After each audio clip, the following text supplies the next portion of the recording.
শহীদ ওসমান হাদির মৃত্যু সংবাদ ছড়িয়ে পড়ার সাথে সাথে সারা দেশ জুড়ে শুরু হয় ছাত্র জনতার বিক্ষোভ প্রদর্শন। সেই সাথে সুযোগ সন্ধানী কুচক্রী মহল শুরু করে নতুন এক ষড়যন্ত্র।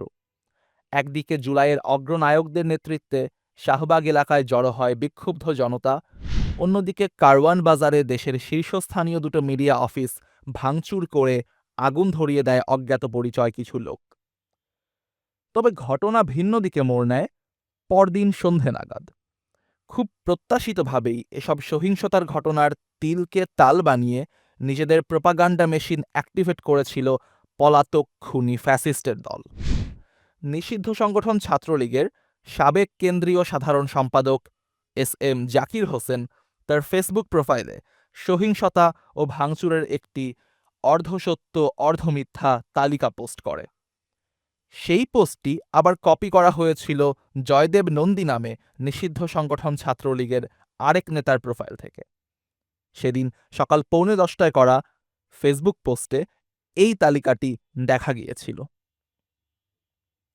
এখানে বর্ণিত অনেকগুলো ঘটনাই মিথ্যে, যেমন খুলনা ও চট্টগ্রামে হাইকমিশনারের কার্যালয় বা বাসস্থানে কোনো হামলা হয়নি, তার আগেই পুলিশ বিক্ষোভকারীদের আটক করে।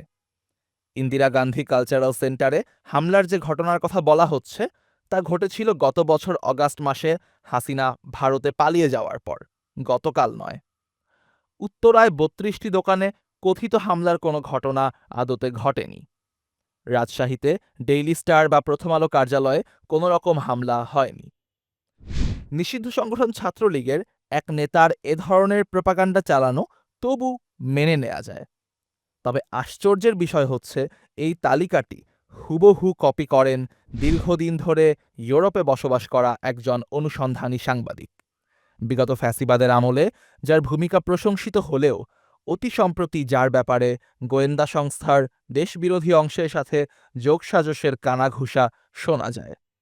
বিশেষ করে ওসমান হাদির জানাজাকে কেন্দ্র করে গুম কমিশনের কাজকে বাধাগ্রস্ত করার ইঙ্গিত পাওয়া যায় তার আরেকটি ফেসবুক পোস্টে, যেখানে তিনি বলেছিলেন দেশের সাম্প্রতিক পরিস্থিতিতে গুম খুনের সাথে জড়িত সামরিক কর্মকর্তাদের বিচার একটু বুঝে শুনে করা উচিত। আরও আশ্চর্যের ব্যাপার হচ্ছে সেদিন সন্ধ্যায় বিএনপির এক জরুরি সভা ডাকেন ভারপ্রাপ্ত চেয়ারম্যান জনাব তারেক রহমান। সেই সভার পরে বিএনপি মহাসচিব মির্জা ফখরুল ইসলাম আলমগীর স্বাক্ষরিত এক বিবৃতি প্রকাশ করে বিএনপির ভেরিফাইড ফেসবুক পেজ। সেই বিবৃতিতেও হুবহু একই তালিকা লক্ষ্য করা যায়।